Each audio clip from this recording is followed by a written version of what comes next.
네, 안녕하십니까. 이제 이어서 4월 7일에 해당되는 수업을 하도록 하겠습니다. 자, 마찬가지로 지금까지 해온 것처럼 현장 수업 분량만큼 하루 수업이 75분, 영상으로는 2개로 나눠서 40분, 35분 대략 이렇게 진행을 할 예정입니다. 자, 오늘은 드디어 이제 일반론이 끝나고 사건사, 그러니까 사건에 대해서 이제 다루게 되죠. 시간 순서로 고대 근동부터 해서 학기가 마칠 때까지 그리스 로마 순으로 진행될 것입니다. 드디어 이제 근동으로 들어가는데, 자, 이제 근동에 들어가는 데 있어서 여러분들 주의할 것은 무엇이냐? 일단은 제가 이미 그 블랙보드 공지에서 말씀드린 것처럼 여러분들은 이제 세 가지를 유념한다. 도구를 저처럼 컴퓨터 화면을 보고 수업을 하고 그러고 난 다음에 여러분들 또 화면을 보고 듣고 파워포인트 영상은 저도 이거 보고 설명하고 여러분들도 핸드폰에 있는 거 보고 듣고 그러고 난 다음에 주로 보는 거는 이렇게 종이로 되어 있는 이렇게 메모된 것을 갖다 강의안이라고 그러죠. 수업 교재랄까 강의안을 보고 세 가지라는 거죠. 컴퓨터로 화면을 보고 파워포인트는 작은 이 전화기를 보고 주된 내용은 여기 글로 적혀 있는 걸 보고 세 가지를 옆에 끼고 이렇게 있으면 된다 하는 그런 얘기가 되겠습니다. 그렇게 진행을 해보도록 하겠습니다. 자, 고대 건동에 대해서 이제 들어가기 앞서서 좀 주의를 환기시키는 의미에서 다시 한번 뭐 가지고 보통 공부를 하느냐 이 얘기를 하게 됩니다. 그렇게 됐을 때에 제가 이제 관련돼 있는 여러분이 볼만한 그 자료를 좀 얘기를 할 테니까 한번 들어보세요. 자, 여기 있는 거 하나하나 여러 번 설명했습니다만은 자, 고대 건동에 관련돼서 한국말로 되어 있는 것 중에 가장 적절하다고 생각되는 것이 지금 여러분들이 아무데나 있는 건 아니지만 뭐 보통 대학 도서관에는 반드시 있게 마련이고 근데 이제 밖에 나가서 서점 같은 데는 잘 없죠. 학술 서적이 잘 안 팔리니까. 그래서 이제 구하려면 이제 인터넷 주문 같은 걸 해야 되는데 요 책 여러 번 얘기했죠. 고대 근동 역사라고 하는 책이 한국말로 되어 있습니다. 그 유명한 그 미어룹이라고 하는 미국 학자가 영어로 쓴 책을 한국말로 한국인이 번역을 했습니다. 그래서 고대 근동 역사라고 하는 이 책이 있습니다. 그래서 지금부터 길면 한 달 정도 다루게 될 근동사에서는 이 책이 가장 여러분 참고하기 적절하다라고 얘기할 분량도 많고 그래서 요런 게 있다라고 하는 거. 그래서 이게 이제 기독교 문서선교회라 해서 영어로 줄이면 CLC라고 합니다. CLC. 이런 책이 여러분들이 필요할 때 참고를 하면 되고 고려대학교 중앙도서관에 있습니다. 저도 여러 번 봤고요. 저는 개인적으로 또 이걸 갖다가 얼마 전에 가지게 됐고 그래서 이런 책이 있다라고 하는 것. 그걸 안 다음에 이제 일반적으로 이거보다 이제 좀 큰 범위에서 다루기 때문에 내용은 적게 나오는데 그래도 어느 정도 나오는 게 우리가 이번 학기에 서양 고대 전체를 다 포함해서 개론서라고 할 수 있는 책 소개했습니다. 신학기에 서양 고대 문명의 역사,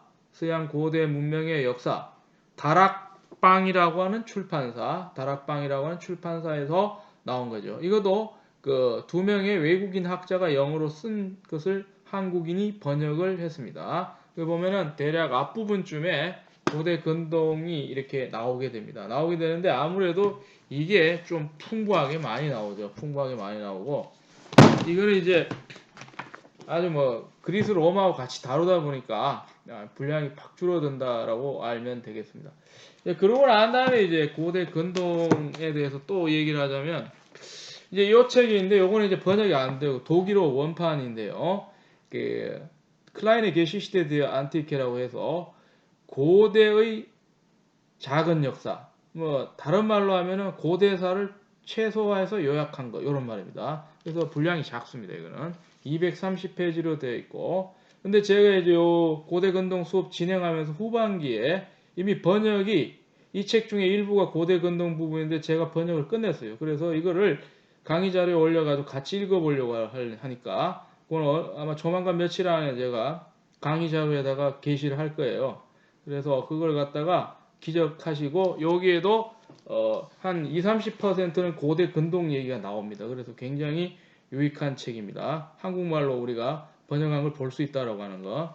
자, 그러고 난 다음에 고대 근동에 대해 있는데 이거는 이제 스토리 요약한 게 아니고 주제별로 논문 모은 거 여러분들에게 번역을 맡기려고 하는 Civilization of the Ancient Near East, Civilization of the Ancient Near East, 고대 근동의 문명이라고 하는데 48 종류의 48개의 논문이 들어있어요. 그래서 이게도 이제 참고하면 도움이 되는데 이 여러분들이 다 번역에 조금씩 가담하면 예를 들어서 여름이 되면은 전체가 다 번역을 해버리면은 그걸 이제 보면 앞으로 이제 여러분들 그 시간 이후부터는 그걸 볼 수 있는 기회가 되죠. 우리 한 곳에다가 예를 들면 사학부 사무실 같은 데다가 비치해두면 번역된 걸 볼 수 있다라고 하는 게 굉장히 중요합니다. 그래서 영어로 되어 있기 때문에 여러분들이 번역하는 것이 어렵다고 할 수는 없을 겁니다. 그래서 이런 책들이 기본적으로 고대 근동을 향해 나아갈 때에 다 도움이 되는 책이고 가장 이것이 적절하다라고 하는 거 이것을 기억하시면 됩니다. 그래서 수업하기에 앞서 가지고 잠깐 필요한 책 이런 게 있으니까 공부하다가 궁금하면은 여기 있는 책 요거는 제가 봤을 때 아마 중도간에 없을 확률이 굉장히 높습니다. 나머지는 있다고 봐야 됩니다. 이미 다 제가 확인했고 그런데 최근 들어서 이 책을 누구에게 이제 부탁해서 찾아보라 했는데 이게 없다고 지금 나오거든요. 제가 지난 그 가을까지도 봤는데 이게 왜 없어졌는지 곧 중도간에 제가 한번 확인해 보려고 그러는데 이거는 현재로서는 없는 걸로 나오는데 혹시라도 잘못 고쳐 있으면 나올 수도 있고요. 어쨌든 간에 자 이런 것들이 원래 다 있었다라고 하는 것이죠. 자 그러면 이제 우리가 오늘 기본적으로 고대 근동에 대해서 한번 먼저 계통별로 여기 이제 책에 나와 있는 아니 우리 여러분에게 강의 자료에 넣어준 대로 계통별로 한번 정리해 보겠습니다. 그래서 요 영상 시간에서는 요 시대별 정리를 좀 하고 이어서 시간이 나면 좀 더 설명하는데 어쨌든 흐름이 어떻게 흘러져 나오느냐 하는 그 얘기가 됩니다. 보통 이제 우리가 고대 근동을 얘기를 하자면은 그 오늘날 산유국들이 포진되어 있는 중동 지역, 뭐 달리 말하는 근동 지역의 역사를 우리가 하는데 그들의 여세 얘기가 아니고 옛날 얘기, 근동, 고대 얘기라는 거죠. 고대 얘기를 하게 되면 이 시기가 굉장히 광범위하다라고 하는 겁니다.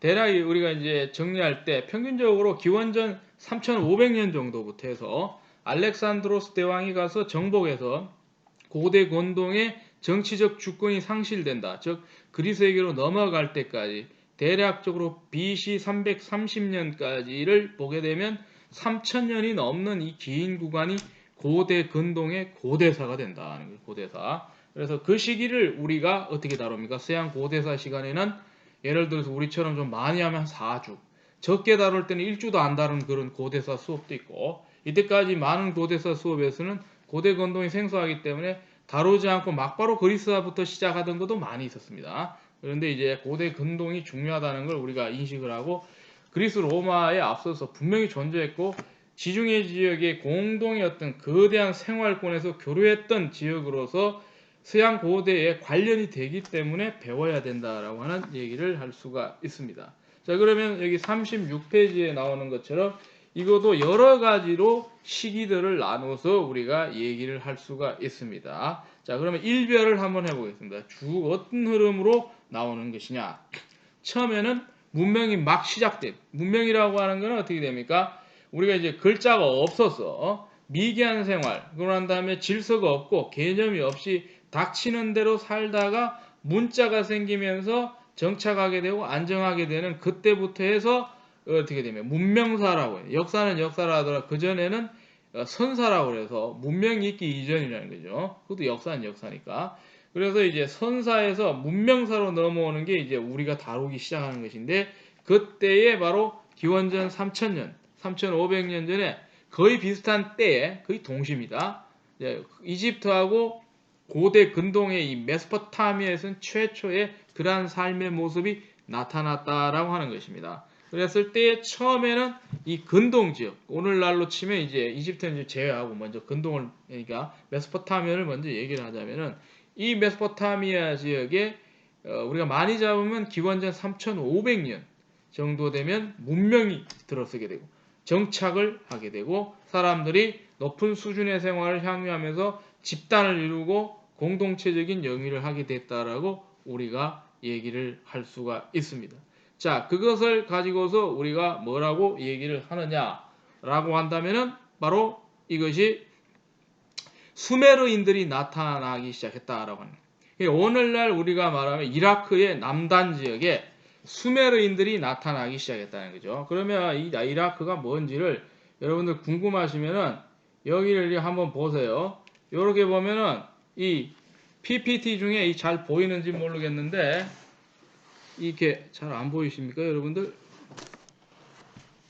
이 PPT 이게 비쳐가지고 잘 안 보이네요. 이 PPT 중에 뭐 말로 할 수밖에 없는데 메소포타미아의 지도라고 하는데 보면은 이 노란색 바탕에다가 이제 지명들이 쭉 나 있는데 여기에서 최남단에 있는 것이 바로 무엇이냐? 바로 그거다는 거죠. 수메르인들이 살던 곳이다라고 얘기를 할 수 있어요. 그래서 이걸 조금 이제 그림으로 이렇게 좀 표시를 해보게 되면은 이 유프라테스 강하고 티그리스 강이 이렇게 흐르는데 말이죠. 거기에서 우리가 이제 표시를 좀 해보게 되면 이 남단 지역이라고 하는 거, 오늘날 이라크 남쪽인데 여기가 수메르의 지대였다는 거죠. 이 수메르의 지대. 여기를 보게 되면 자, 유프라테스 강이 있고 티그리스가 있는데 그 남쪽에 도시들이 집중적으로 몰려 있습니다. 북쪽보다 남쪽이면. 여기에서 최초로 문명을 이룩한 사람들이 수메르 사람들이다. 그래서 사무엘 노아 크레이마라고 하는 유명한 서령문자 해독하는 학자는 뭐라 그러냐면 History begins at Sumer라고 역사는 수메르에서 시작된다는 말을 하고 그걸 가지고 제목으로 책을 썼어요. 1950년대 얘기입니다만은 그래서 이 수메르 역사가 제일 먼저 이제 일어나게 된다. 이 사람들의 수메르라고 하는 뜻은 바로 뭐냐면 검은 머리의 사람들이다라고 하는 뜻에서 나왔다고 합니다. 물론 뭐 지구상의 게르만족 빼고는 대부분 검은 머리라고 볼 수 있겠다 하더라도 어쨌든 간에 이제 검은 머리의 독특한 특징을 지녔다. 자, 그래서 그것이 이제 뭐 길게 보면 3,500년, 적어도 3,000년 기원전으로 쳤을 때 그렇게 해갖고 진행되다가 세월이 많이 흐르는데 어느 시점에 오게 되면 외부에서 사람들이 들어옵니다. 그러니까 이 메소포타미아 안에 살던 사람들이 아니고 외부에서 들어오는데 어디서 왔는지는 우리가 정확히 알 수가 없어요. 추측만 하는데 이 거기서 봤을 때 서쪽에서 왔을 것이다. 그리고 오늘날 지금 팔레스타인 반도 쪽에서 정체가 다른 사람들이 들어와서 이 농사짓기 좋은 이 땅에 살기 위해서 유입된 겁니다. 유입돼서 같이 살다 보니까 그때부터는 공존이다. 같이 살게. 수메르인들의 땅에 이 메소포타미아 남단에 아카드인들하고 같이 살게 됐다는 거죠. 그래서 이 사람들이 이제 아카드라고 부르는데 이걸 갖다 이제 공존관계라고 우리가 얘기를. 같이 살다 보니까 처음에는 양쪽의 생활의 방식이 같이 존재를 한다. 그러고 난 다음에 수메르 문명이 고등 문명이기 때문에 많이 수메르 쪽으로 이제 처음에는 어떻게 됩니까? 압도되는데 세월이 지나면 점점 더 아카드 인구가 늘어나면서 언어적으로도 팽팽히 맞서는 게 아니라 점점 뭐가 강해지느냐 하면은 아카드의 언어가 강해지면서 수메르가 위축이 돼 나가는 인구도 그렇고 그래서 나중에는 수메르의 이 정신 문명을 바탕으로 해서 아카드가 발전하면서 이들이 이 힘을 가지고 위로 이렇게 계속 군사적으로 쳐들어 올라가는 그런 위로 올라가. 그래서 아카드는 나중에 큰 왕국이 되는데 아까 제가 말했던 것처럼 수메르인들이 살던 지역의 사이즈보다는 월등히 큰 광대한 영토를 구축해서 수메르까지는 그냥 조그만 도시 국가들의 어떤 집합체였다라고 한다면 이후에는 우리가 흔히 말하는 영토 국가의 모습을 볼 수 있을 정도로 크게 발전해 나가는 그러한 때를 가지고서 우리가 아카드의 시대고 이걸 갖다가 아카드 제국이라고 얘기를 합니다. 그런데 한 가지만 좀 얘기를 할게요. 제가 이제 제국에 대해서는 좀 조심스러운 부분이 있어서 수업할 때마다 강조하는데 이 제국은 그죠? 여러분 이해를 잘 해야 됩니다. 제국하고 그죠? 영토국가하고는 개념이 다릅니다.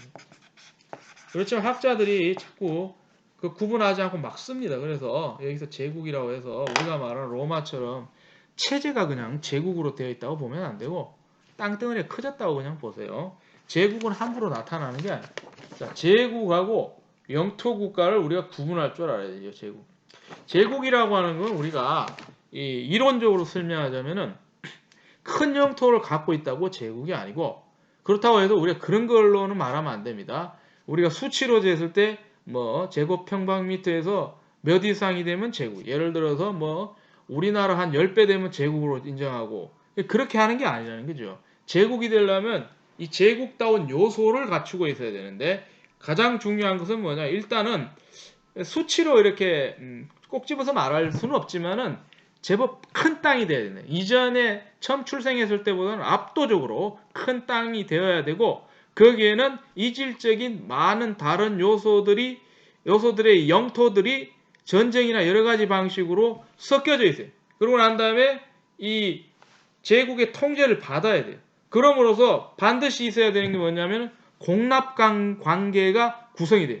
근데 그 공납 관계도 조건이 뭐냐면 뭐 공납하다가 말다가는 어설픈 관계가 아니고 힘의 원리에 의해서 완전히 절대적으로 눌려서 공납을 하지 않을 수 없게끔 체제가 공식적으로 만들어지는, 이 체제가 구축이 되어야 이걸 제국이라 그럽니다. 근데 아카드를 제국이라 부르기에는 한계가 있는 게 그런 규칙성들이 보장성이 없다 이 말입니다. 그러니까 제국이 되려면은 언제?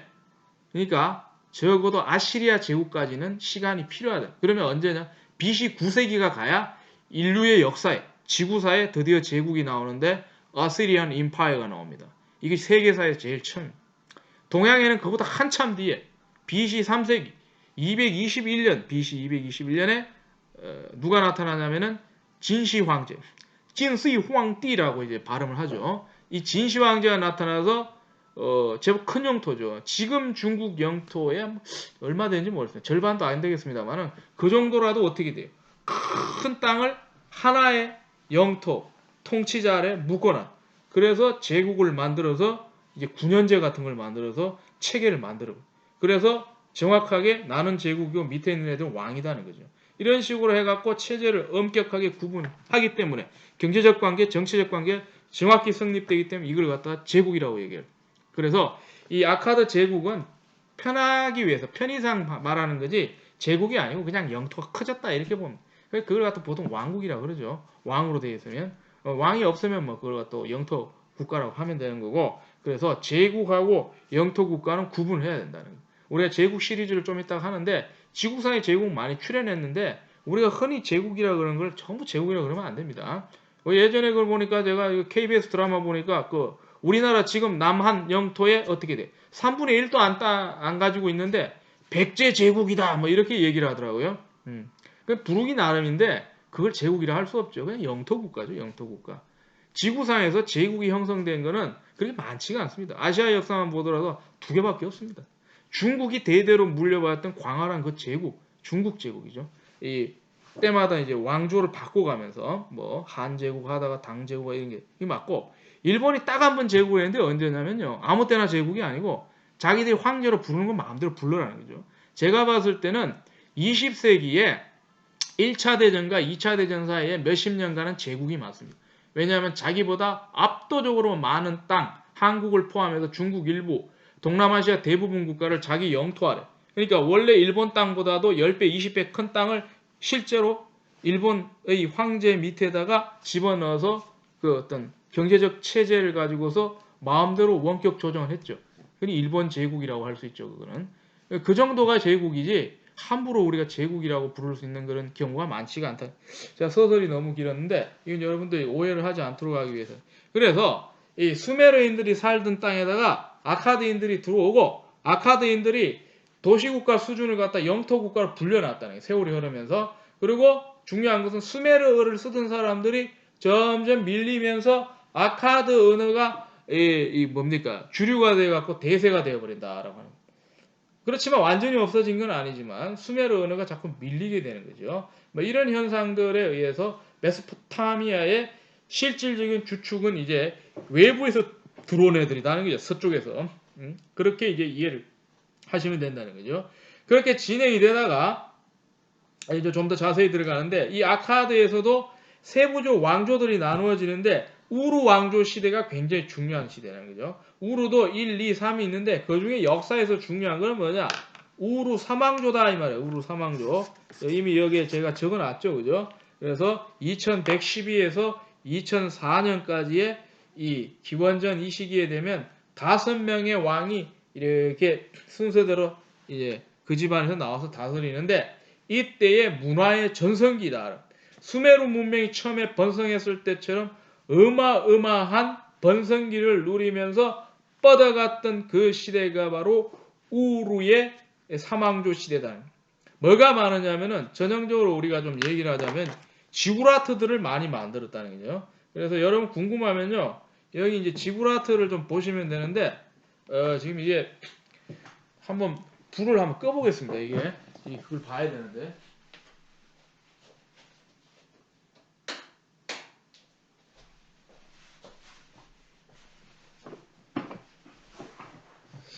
꼭 끈다고 하면 별로 끄나 마찬가지군요. 이게 좀 한계가 있습니다. 이게 보여줄 수가 없는 그런 상황인데.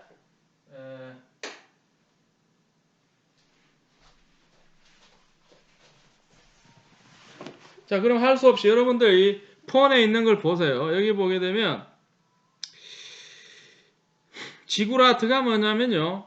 여기 보면 몇 번째냐면 그 바벨탑 바로 밑에 보면 위에서 밑으로 찍은 항공사진이 있는데 이 짓다가 마른 것처럼 생긴 이 거대한 이 구조물 층탑이라고 할 수 있는데 이 지구라트 같은 걸 만들었다라고 하는 거죠. 이 언제? 그 전에도 만들었는데 이때 압도적으로 많이 만들었다는 이거 하나 만드는 게 아파트 한 채 정도 큰 건데요. 그거보다 더 클 수도 있어요. 이런 것들을 여러 개를 만들어요. 이래가지고 어떤 기능을 하냐면은 종교적으로 사람들을 갖다가 지배자 밑에 묶어버려요. 지배자는 신의 대리인이 돼가지고 여기 올라가서 희생제물을 바치고 신에게 어떻게 됩니까? 기도를 한다든지 어떻게 세레머니를 하면은 모두를 잘 이렇게 보살펴 달라고 하는 그 종교적 기능을 한다. 그래서 이 고대 메소포타미아 사회는 신정 일치 사회라는 거죠. 자, 신정이라는 뭐냐? 신은 우리가 말하는 God, 신이란 말입니다. 신이고 정은 정치죠. 그래서 정치 종교가 신이 이제 종교라고 하는데 정치 종교가 일치하는 사회. 이 종교적 지도자는 무슨 지도자다? 정치적 지도자. 이 두 가지 권력을 같이 갖고 있으면서 힘 있는 사람이 많은 시민들, 백성들을 갖다가 통합해내면서 다스려 나갔다라고 할 수 있는 거죠. 이런 것들이 많이 만들어지던 시대가 언제였냐면은 이 바로 우루 사망조 시대에 많이 만들어졌다.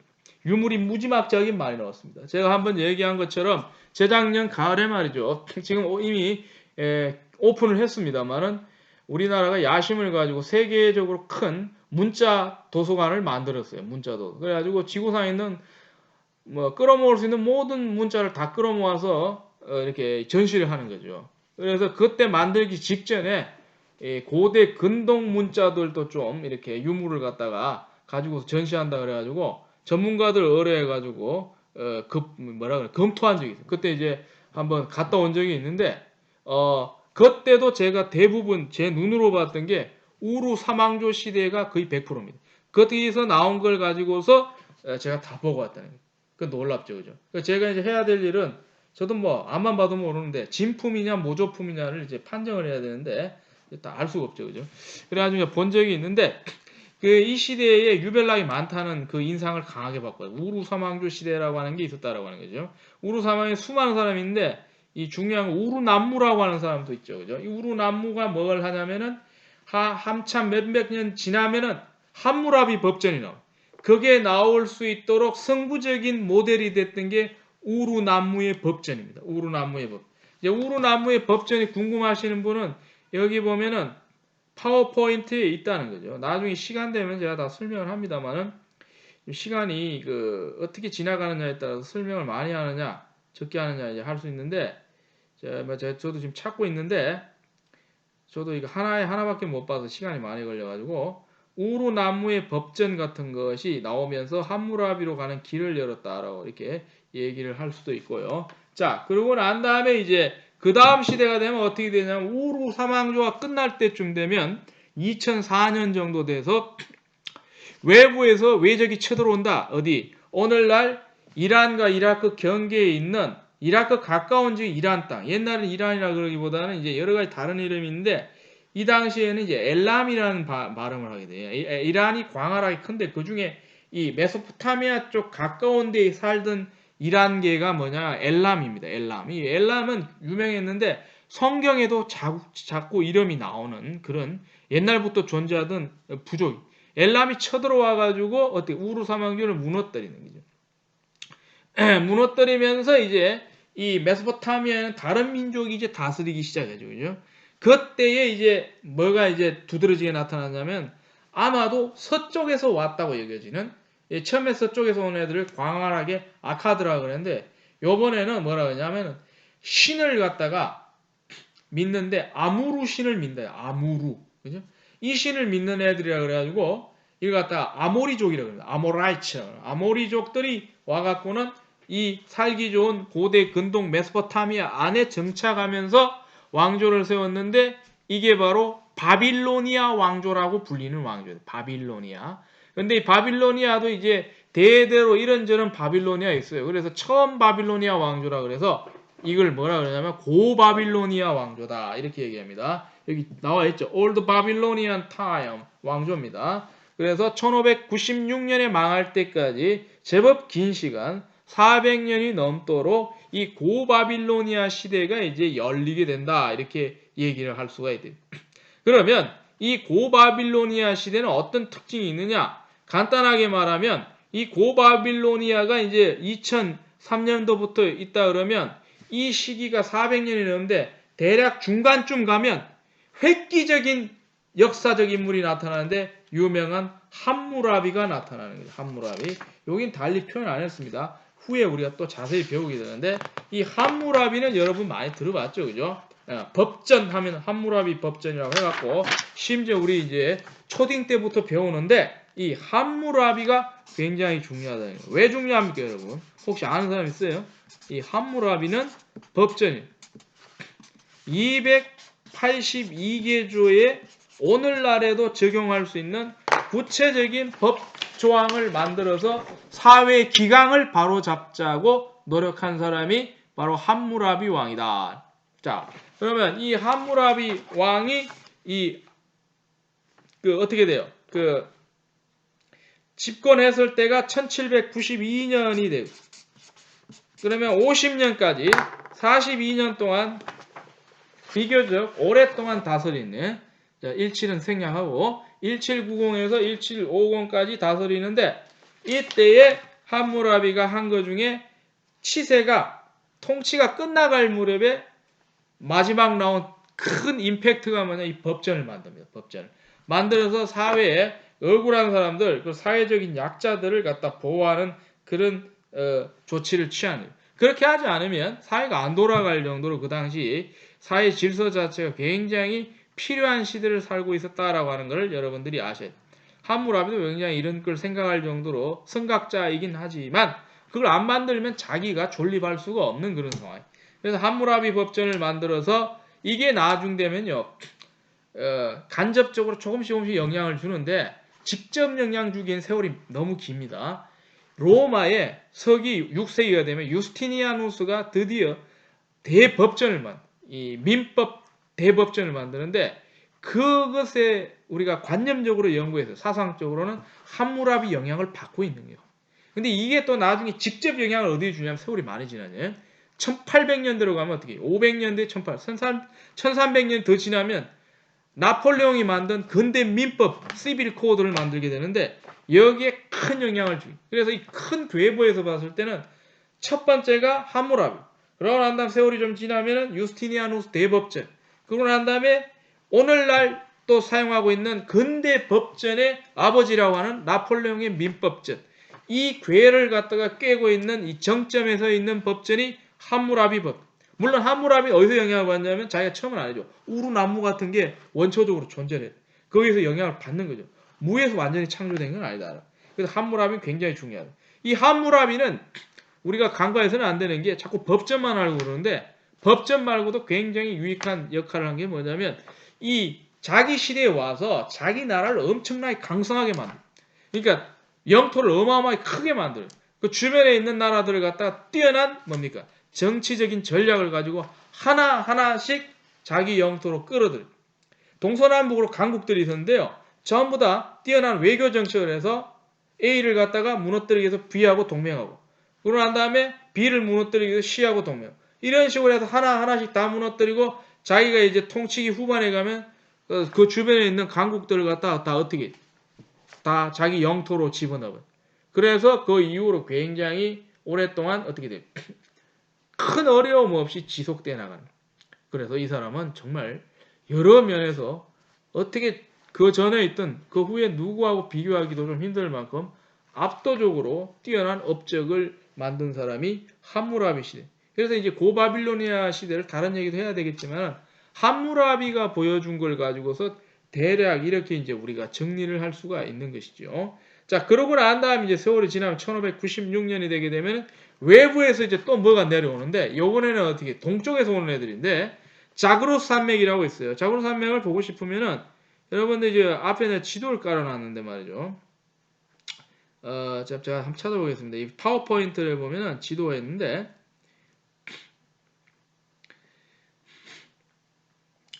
좀 죄송합니다. 이게 정확히는 안 나오는데 파워포인트 23, 24 정도 보세요. 그러면 지도만 나오는 슬라이드가 있어요. 여기 보면은 이제 지도에 보면 노란색 표기가 있고 테두리가 뭐 주황색 그리고 보라색 이렇게 있죠, 그죠? 여기에서 여러분 보시기에 오른쪽 윗부분을 보게 되면 그 광활한 이 부분에서 절반 정도에서 이 동서를 횡단하는 이렇게 되는 산맥이 나와요. 이게 자그로스 산맥이라는, 자그로스 산맥. 잘 알아놔야 됩니다, 여러분들. 자그로스 산맥이라는, 자그로스. 이 자그로스 산맥에 살던 산적들, 그 부족들이 뭐냐? 카시트인들이 살고 있다는 거죠. 카시트인들은 주변 나라하고 언어적으로 연관고리가, 연결고리가 하나도 없어요. 고립된 그런 언어를 쓰는 사람인데, 그러니까 미개한 사람들이죠. 산에만 살아요. 카시트인들이 어떻게 돼요? 기회를 엿보다가 이 문명화된 바빌로니아 지역이 정치적으로 이게 어떻게 됩니까? 힘을 잃은 걸 알고 과감하게 쳐내려와서 그 땅을 멸망시키고 자기들이 바빌로니아에서 정치권을 갖다가 차지하게. 그래서 이들이 언제까지 1158년까지 다시 쫓겨날 때까지 대략 400년 정도를 갖다가 거대 근동의 맹주가 돼서 이제 다스리게 되죠. 이걸 갖다가 이민족 지배식이다. 그죠? 중국에도 이제 원나라가 한족이 아닌데 중원을 통치했으니까 이민족식이라고 그래요. 청나라도 마찬가지고 이런 예외가 있는데 근동에 이런 일이 자주 있었어요. 바빌로니아 토종이 안 다스리고 외부에서 들어왔어요. 이걸 갖다가 인터메조라고 해요. 인터메조. 그래서 중간기라 그러기도 하고 이민족이 지배한다. 이민족이. 이민족 지배기다. 우리나라도 이제 인터메조가 몽고가 있고 일본이 있죠. 그죠? 몽고가 70년 동안 고려시대에 우리나라를 갖다가 통치를 했어요. 쌍성 총관부 이런 거 만들어가지고 이제 카시트가 그런 애들이. 그러는데 20세기 넘어오면 공적으로 합방이라는 명분으로 우리나라는 주권을 상실하게 돼요. 그래갖고는 어떻게 됩니까? 일본 사람들이 이제 다스리게 돼요. 이게 이제 인터메조 이민족이 들어왔다는 거죠. 이민족이. 그렇게 이제 이민족이 바빌로니아를 다스렸는데 이때 이제 어떤 획기적인 변화가 일어나느냐? 역사적으로 아주 중요한 인류 역사 최초의 제국을 이룩한 어시리안 임파이어가 이제 나타나기 시작해요. 임파이어로 나타난 게 아니고 그냥 강자로 나타나는데 아시리아가 어떻게 됩니까? 이 메소포타미아 북부에서 어마어마한 위세를 가지고서 쫙 뻗어가기 시작하면서 BC 14, 15 되면 BC 15, 14, 13을 통해서 계속 강성해지면서 일단은 이제 바빌론 내려온 게 아니고 그 주변에 있는 가까운 나라들을 하나하나씩 전부 다 잠식을 해요. 그래서 없어진 게 어디냐? 미단니라고 하는 나라가 이제 없어져 버려요. 이 미단니라고 하는. 원래는 강국이었는데 아시리아가 힘이 커져가지고는 잠식을 해버리고 동서남북으로 뻗어가기 시작합니다. 이때 되면 그렇게 돼갖고 이제 근동에 있어서 세력 이 구도에 있어서 팽팽하게 있다가 아시리아가 점점 이제 두각을 나타내는 그런 때가. 자, 한 가지 굉장히 중요한 건 뭐냐면 요 시기, 그러니까 2000년기라고 할 수 있는데 2000년기가 언제냐? 대략 기원전 2000에서 1101년까지 기원전. 이게 이제 우리가 세컨드 밀레니엄이라는데 제2000년기 기원전이죠. 그죠? 그래서 기원전 2000년에서 1101년 세컨 밀레니엄에서 언제 중간에서 약간 현대에 가까운 그러면 1500년도 아니고 1500년보다 더 이쪽으로 가까운 쪽으로 1400, 1300, 1200 이때가 중요합니다. 요 때에 무슨 일이 벌어지느냐? 엄청난 그 세력 균형이 잘 갖춰진 시대라고 우리가 볼 수 있어요. 우리가 이제 나중에 진도를 좀 나가면 배우는데 아마르나 시대라고 하는 게 있어요. 아마르나 시대. 이 아마르나 시대는 왜 아마르나 시대냐라고 하면은 이 고고학 발굴에 의해서 고고학 발굴이죠. 아마르나 문서가 나온다. 언제? 지금부터 한 100몇 년 전에 이집트에서 이게 아마르나 지역에서 문서가 발견돼.